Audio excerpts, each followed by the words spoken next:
وقت ہم لوگوں کا مذاق اڑا رہے ہوتے ہیں اور ہم یہ سوچتے نہیں اس کو کتنا دکھ ہوگا، کیا اس کی کون سی یاد کسی چیز کے ساتھ وابستہ ہوتی ہے۔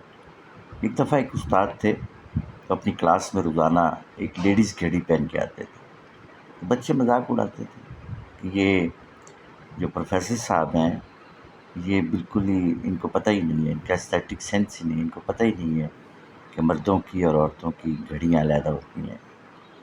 تو ایک دن بچوں نے اصرار کیا کہ ہمیں بتائیں تو صحیح آپ کہ یہ گھڑی آپ کیوں پہنتے ہیں جبکہ یہ لیڈیز گھڑی ہے۔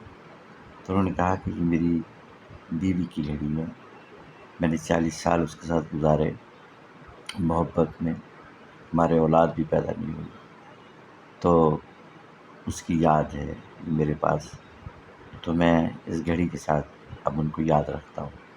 تو ہمیں مذاق نہیں اڑانا چاہیے، دیکھنا چاہیے کہ اس کی وابستگی اس چیز کے ساتھ کیا ہے۔ Thank you.